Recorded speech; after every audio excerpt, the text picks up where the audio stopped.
Gaslighting. One day you asked your wife if she wanted to go to the beach on Saturday, and she said yes because she's excited to make sandcastles. Friday night came and you asked her to get her bikinis ready, only for her to tell you she never agreed to going to the beach because she hates sand. But you specifically remember her agreeing to the trip. Despite that, she keeps insisting she doesn't like the beach until you start questioning your memory and accept that you're wrong. That's what gaslighting is. It's a sneaky manipulation tactic where someone makes you doubt your reality, memory, or sanity. You believe the sky is blue, but someone tries to make you doubt your eyes and convinces you it's green. Before you know it, you start thinking about getting your eyes checked every time you look at the sky. The term comes from a 1938 play called Gaslight, where a husband tries to make his wife think she's losing her mind by dimming the gas lights in their house, and then denying anything has changed. The wife starts questioning her perception, which is what the husband wants to happen. Gaslighting can happen in small, subtle ways or more serious situations. It often starts slowly, so the manipulated person doesn't notice it immediately. Little by little, the gaslighter chips away at their target's confidence and sense of reality until the person starts questioning their sanity. It can also lead you to doubt yourself more until you start relying on the other person for emotional support. Gaslighting can be used in sneaky ways, through misdirection or anything that can make the person feel confused. Someone might use it by telling you you're overreacting or just imagining things. Over time, you start losing trust in your thoughts until you become dependent on another person's perception and opinions, as if your partner is now your personal GPS because you don't know where to go without them. Guilt tripping. Guilt tripping is like someone handing you a bag of guilt and saying, "Here, carry this for me." It's a manipulation tactic where a person tries to make you feel responsible for their unhappiness, discomfort, or even failure, as if it's somehow your fault or job to fix. Imagine you've been busy at work and haven't called a friend in a few days. Instead of just saying, "Hey, I miss you," they hit you with, "I guess you're just too busy for me these days. I wouldn't want to bother you with my problems." That sounds hurtful, right? Now you feel like a terrible friend instead of feeling happy to catch up. That's guilt tripping in action. At its core, guilt tripping is about control. The person using it wants to influence your behavior, but instead of asking directly or helpfully expressing their needs, they take a detour through Guilt City. They might not even realize they're doing it, but it can leave you feeling emotionally drained and manipulated. It often works because no one likes to feel like they're letting others down. We naturally want to fix things, especially when we think we've caused someone else pain. Think of it as your emotions' way of being Bob the Builder, because it wants to fix everything. But you're usually not the real cause of their feelings. They're just using your sense of responsibility to steer the ship in their favor. It's like being in an emotional gym, where you do all the heavy lifting for your gym buddy. In the long run, instead of getting emotional muscle gains, you'll only be weighing yourself down.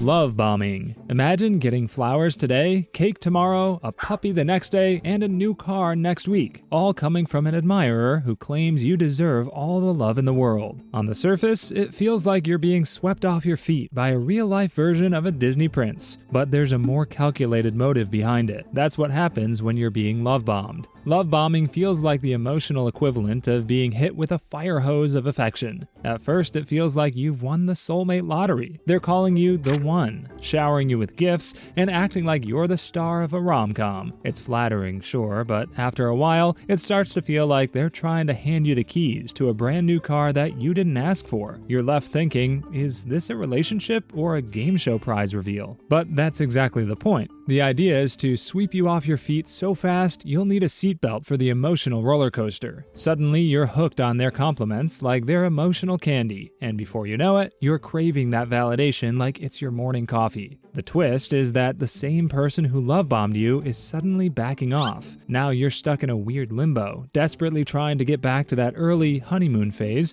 where they were basically a love fountain. By this point, you might be emotionally tied to them, giving them all the control over your happiness. This is commonly seen in abusive relationships or even in cults. In short, it's like pushing the fast-forward button on a relationship, but instead of leading to true connection, it leads to control. Silent treatment. You'd think you're on good terms with a friend because things went well the last time you hung out, even though there was a minor disagreement about your preference for pizza, but suddenly that friend goes radio silent and stops communicating. You don't get a single text or call. You don't even get a single like or thumbs up emoji when you post memes. Then you realize you've been given the silent treatment. This manipulation tactic is the emotional equivalent of a passive-aggressive power play, like playing chess with someone who refuses to move their pieces. It can leave you confused, anxious, anxious and desperate for answers, as if you've become invisible. The person giving the silent treatment essentially uses their silence to control or punish you, often after a disagreement or conflict. Silent treatment is a manipulation tactic because it plays on human nature. Most of us are wired to seek connection and validation from others,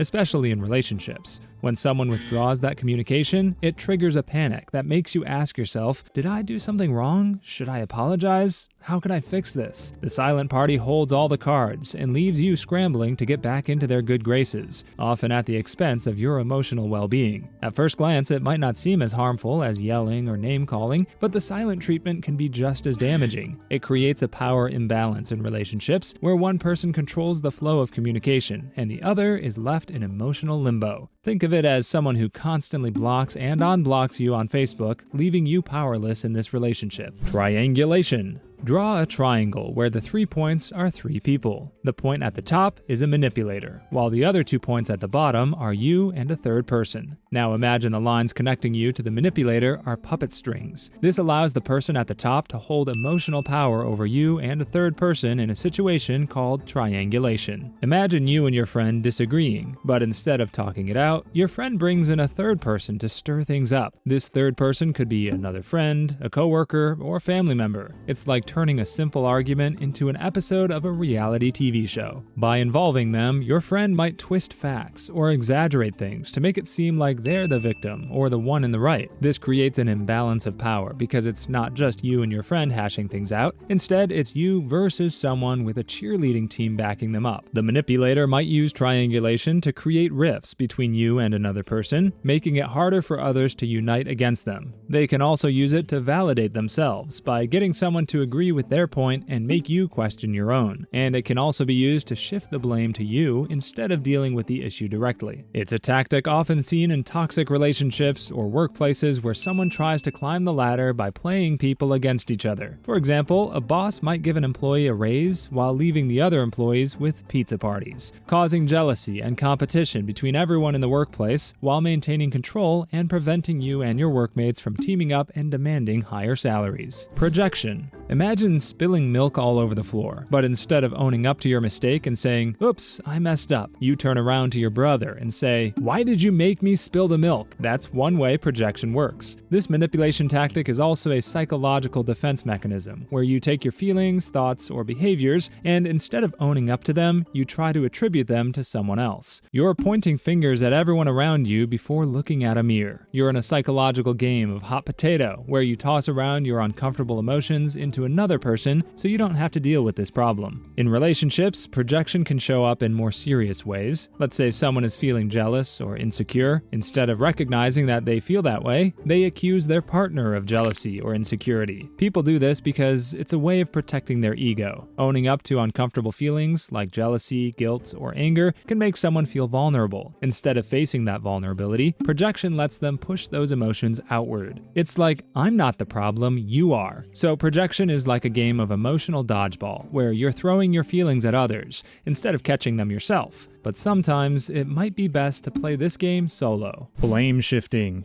Blame shifting happens when you avoid responsibility by directing the blame onto someone else. Instead of looking at a mirror, you'd rather blame it on the camera when your selfies come out. So while you protect yourself from getting blamed, you get everyone in trouble. Blame shifting comes into play when you're in a situation where someone suddenly accuses you of something you didn't do. It's like a bad magic trick, where instead of a disappearing rabbit, accountability disappears. Let's say someone messes up, maybe they forgot an important task or hurt someone's feelings. Instead of owning up to it, they'll flip the situation to you to turn you into the villain. They might say something like, "Well, I wouldn't have forgotten that task if you didn't forget to remind me." Suddenly, the focus shifts away from their mistake and onto something you supposedly did wrong. It's like they've got a special shield that allows any incoming criticism to bounce off. They twist the narrative so that you're the one who's left feeling guilty or questioning yourself. It can leave you thinking, wait, am I actually the problem here? People who blame shift often want to protect their ego or avoid consequences. It's a defense mechanism, but toxic because it derails healthy communication. Instead of working through the issue, it becomes a game game of deflection and confusion. They may also do it to maintain control in the relationship or situation,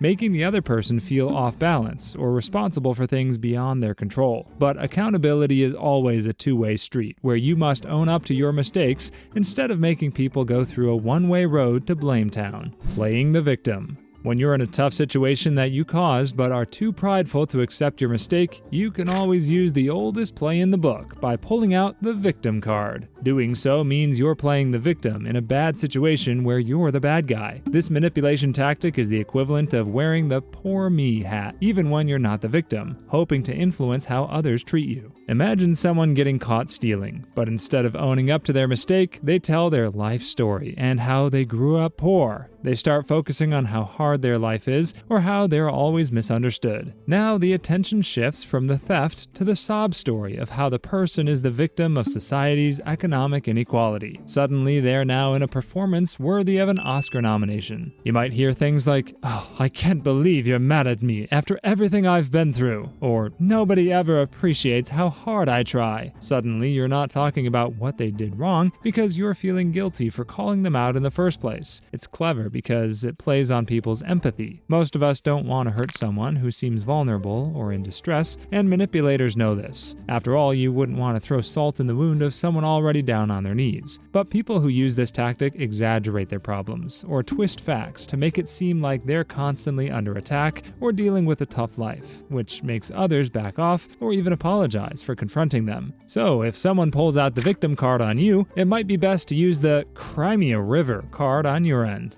Stonewalling. You're in an argument with someone about something important, but instead of discussing or responding to your arguments, that person goes silent, giving you one-word answers, or completely ignores the topic. You might ask, "Hey, what's going on?" and get a response like, "Nothing," or "I don't want to talk about it." Over time, this can feel like you're talking to a brick wall. That's why this manipulation is called stonewalling. It's basically when someone pulls up an invisible wall between you, making it hard for you to get your point across. The idea is to create a barrier that prevents a meaningful conversation from continuing, which can be frustrating for the person on the receiving end. People use stonewalling for a variety of reasons. Sometimes it's because they feel overwhelmed or emotionally flooded, and they shut down to protect themselves. Other times, it's a way of controlling the conversation or avoiding conflict by simply refusing to engage, like a kid hiding under the covers during a thunderstorm, hoping the world will forget about them. This tactic can be particularly harmful in relationships because it blocks communication like a traffic jam on a highway, preventing any issues from getting the green light. While stonewalling might seem like a way to avoid an argument, it often worsens things in the long run. The person being stonewalled feels ignored, invalidated, or even disrespected, leading to frustration and resentment. It's like the dreaded scene zone situation on social media. Sometimes it can get so frustrating that you feel you'd have to go through a fortress to get your point across. Mirroring.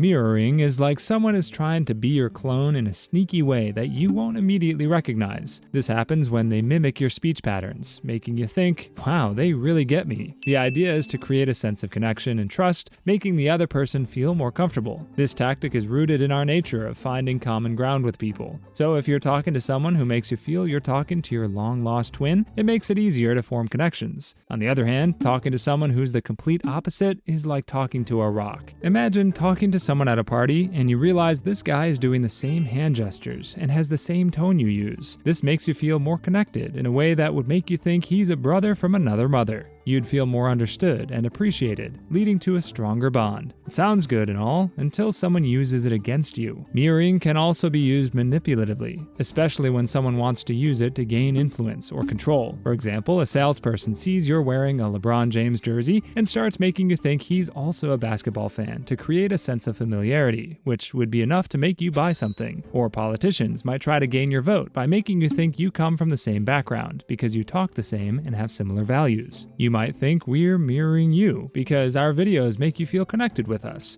but we're not. Instead, we simply have a lot of things in common, so you might want to help us out by subscribing to our channel and joining our Discord. Love withdrawal. You and your partner disagree because you wanted to eat at an Italian restaurant and they wanted to go to a French bistro, but instead of resolving the situation, they stop being affectionate, maybe ignore your texts, or give you the silent treatment. It's like they've hit the pause button on love, and you're left wondering if you said something wrong or if the relationship is on the rocks. This is what happens when someone uses love withdrawal. It's a manipulation tactic where one person in a relationship suddenly goes as cold as frozen pizza to make the other person feel anxious or guilty. In most cases, the manipulative partner dials it back on the communication department and even makes physical and emotional interactions rare. You may be sleeping on the same bed, but there's no action happening under the sheets. People use this tactic to gain control or get what they want. By pulling back, they aim to make their partner feel insecure and more likely to apologize or change their behavior. It's a way to manipulate their feelings, sort of like a puppet master pulling strings, but way less charming. The tricky part is that this tactic can wear down the trust and connection in a relationship. Over time, it might lead to feelings of resentment and confusion. The partner on the receiving end might start doubting their self-worth, constantly seeking validation, which can become a never-ending cycle. On the other hand, the manipulative partner would always use the same playbook until it eventually wears the relationship down. In the end, love withdrawal can turn a relationship into a cold war, except it's missed texts instead of missiles.